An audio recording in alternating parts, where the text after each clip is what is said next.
Phil Mackey, Judd Zulgad, and Declan Goff on the ones and twos, as they say. And this is another edition of Tale of the Tape, where we go through the Vikings division opponents, which we already did in previous episodes, and some of the NFC and maybe even AFC teams that we think they might compete with on their path to the playoffs. I think we're obligated to do the American Football Conference. We'll definitely get to some of those teams. So we've done the division. We did Saints last week, and today's Tale of the Tape is Vikings or Cowboys. And the categories are head coach, quarterback, offense, defense, and then a total team. Who would you take, Vikings or Cowboys? And I'll just start off by saying, like, I personally think the Dallas Cowboys, because of Jason Garrett, and there's clearly just been a disconnect between Jason Garrett and the roster that they've had at various points in Dallas.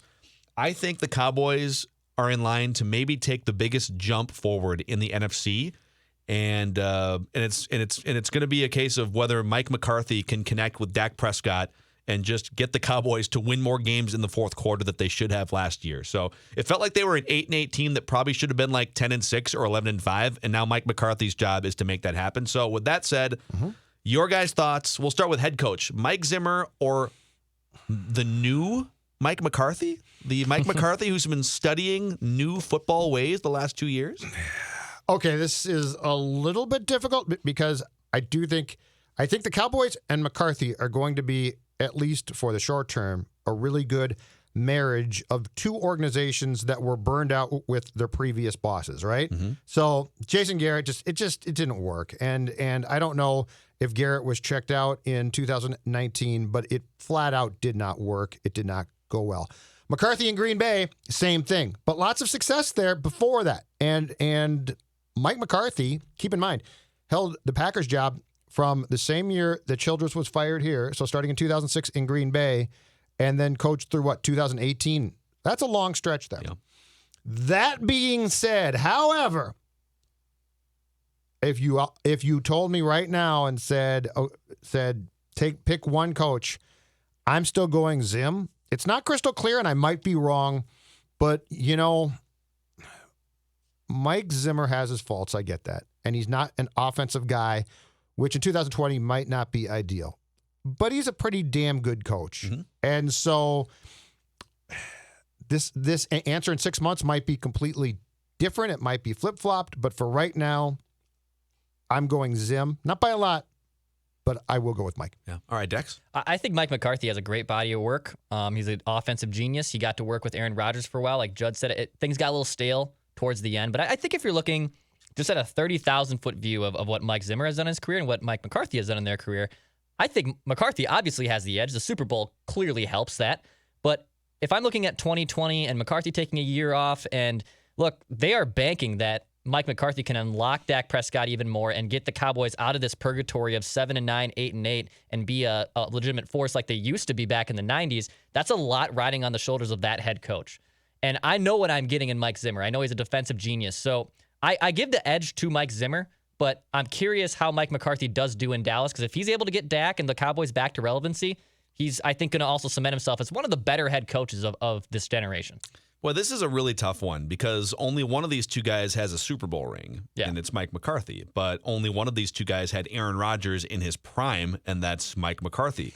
If you were to have given Mike Zimmer these last 6 years, is this Mike Zimmer's 7th year going in as head coach? 14, right? 2014 was his first year. So man, so he's been around for a while. Can you imagine if in some of these seasons, like the year where the Vikings had Case Keenum essentially save them at that position, what if you had in his prime Aaron Rodgers that year? The Vikings would have won a Super Bowl at some point in these last 6 years. Yeah. So it's like you could, on the surface, you can say, well, I mean, Mike McCarthy's the more accomplished head coach. Therefore, like, he has a Super Bowl. Therefore, he should be higher up on this list. I think he has to prove it. I think Mike McCarthy has to prove that after sitting out for a year or two, that he has soaked in enough knowledge. I'm not comparing McCarthy to Tom Thibodeau because I think Mike McCarthy has more. I think he's more accomplished as a coach in his sport than Tom Thibodeau was or is in his sport. Mm-hmm. But Tom Thibodeau sat out for a couple years or a year, whatever it was, and he said, all right, enough of these old ways. Like, I became stagnant. I'm no longer going to be stagnant guy. I'm going to learn from all these different coaches and the new way of things in the NBA. The NBA has changed a lot in the last couple years, and I, Tom Thibodeau, am going to change. So And how'd that work out? He didn't change. How'd that work out for him? So did Mike McCarthy, our friend Tom Pelissero from NFL Network did a wonderful job reporting on Mike McCarthy's whereabouts the last year. He basically put together a group of established former NFL head coaches that were all jobless. Yep. And they just spent each week as if they were preparing in season.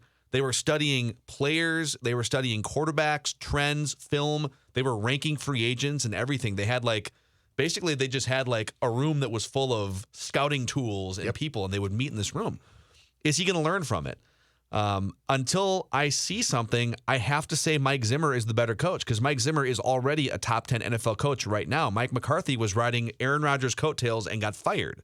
So it could be McCarthy at some point, but right now I think it's Mike Zimmer. The next tail of the tape is quarterback. Dak Prescott or Kirk Cousins. And again, we did this exercise on the Kirk or blank episode, but let's take contract out. It's just who do you want as your quarterback right now, 2020, tail of the tape? I want Dak. I like Dak a lot, and I might actually like Dak too much, but I think that he's still developing. So he's not a finished product yet. I think he's going to develop. I think he's going to be really good. He is part of the way there, but he's not fully there yet. Again, I'll go back to what I've said about Kirk a lot, which is I think I know, and this does not make him bad. I think I know who Kirk is. In Dak, I'm not quite sure yet, and I think that there's a potential upside there that might be pretty big. So if you could give me between those two a quarterback that I could work with and use immediately, I'm going Dak. Yeah, I think Dak Prescott is one step away from being in the Mahomes, Russell Wilson, Lamar Jackson territory. I really think he is. I've been pretty bullish on him for a while. And if McCarthy's able to unlock that, man, I mean, now, yeah, like I said, you're talking about the Cowboys again being a relevant team and not being this dormant 7-9, 8-8 high. Like what Phil said, when the Cowboys are they finally going to take this next step? There's so many pieces here, and they're one step away from being 11-5 with a different head coach. And look, people say that almost every year, I feel like, about the Cowboys and Green Bay Packers, right? Like, oh, here they come. Everyone's sleeping on the Cowboys and Packers, and they're going to be 12-4 and have the bye in the NFC, right? Yeah. But there is some truth to it, and I think Dak Prescott is a very, very good quarterback. And if you get something more out of him, yeah, you're talking about an MVP quarterback. So give me Dak over Kirk Cousins. I take Dak as well. It's not a super wide gap right now, but I think what sets Dak apart to me is what he could be. I don't know if I would put him on the verge of Russell Wilson, Pat Mahomes territory like Declan did, but I'm definitely putting him on the verge of top 5 quarterback in the NFL territory, especially as the Drew Brees and some of these other guys come back down the mountain.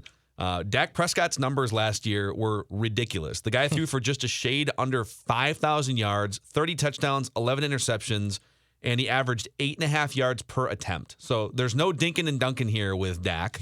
And I think there's another level to get to as he gets into his late 20s here. So give me Dak Prescott. All right, total offense, tail of the tape, Vikings or Cowboys? This is actually not tough. Cowboys. Oh. Dak, Zeke, Cooper, Gallup, Lamb, offensive line, Cowboys advantage over the Vikings. This is, if you break this down, it's not hard. Now, if Diggs is still here, I think there's a bit more of a conversation about the receiver position, but the Vikings now have Thielen and then maybes. Tight end Vikings I like, but just in their totality with McCarthy now in charge of an offense, and I just went through some names at skill positions who are pretty damn good. Give me the Cowboys. I really like Dak, and I think the offensive line definitely has a big advantage over what the Vikings have been able to do. And Amari Cooper's a good player, and Zeke Elliott's a good player, but I mean, if I'm comparing just what the Vikings have, Thielen and Cook, I think both that washes out. Judd brings a good point. There's probably more depth.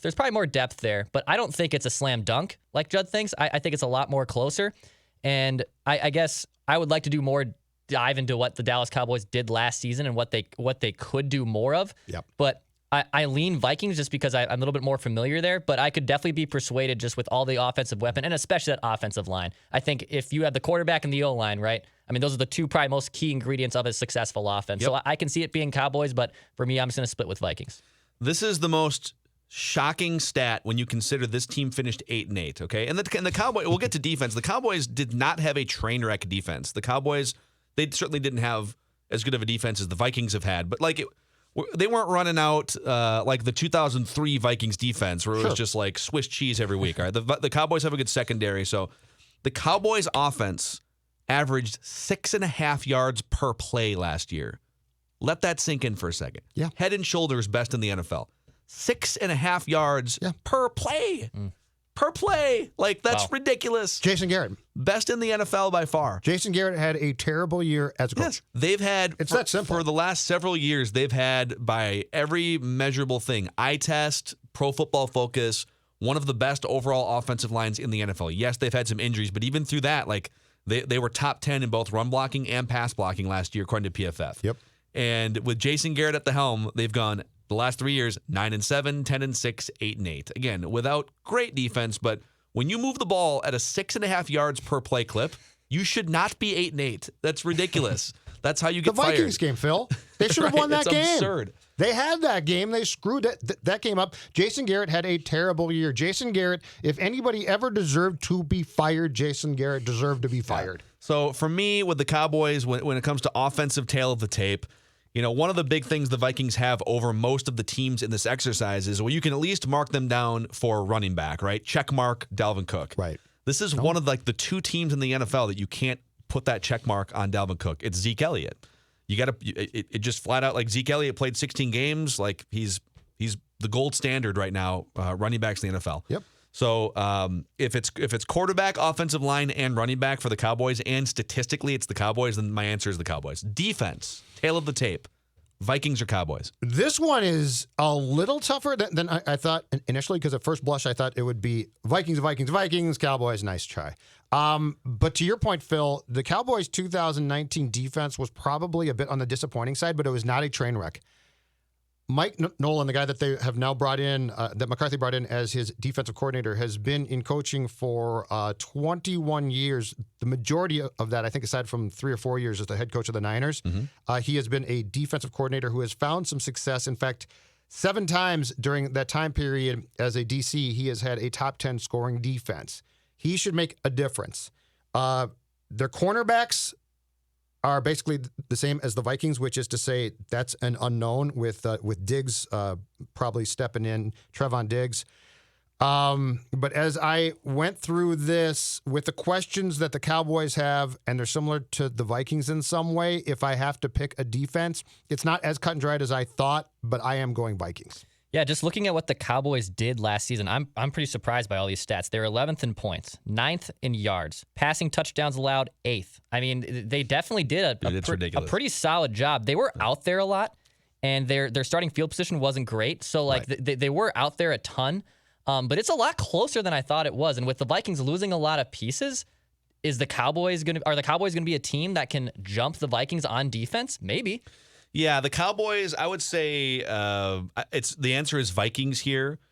And I think with the Cowboys, the one area that you would point to here, and again, I'm leaning on Pro Football Focus for some of this because I'm not going to pretend to have watched intently every Cowboys game from last year. You didn't break the Cowboys down last night like I did? Grind the tape. Declan broke it down. Right. But according to Pro Football Focus, the Cowboys had a fringe top 5 coverage unit. And so that's something that I think you would put a check mark in the Cowboys box over the Vikings. The Vikings just, like, right now, like, Mike Hughes is the surest thing the Vikings have at quarterback. Byron Jones is gone though.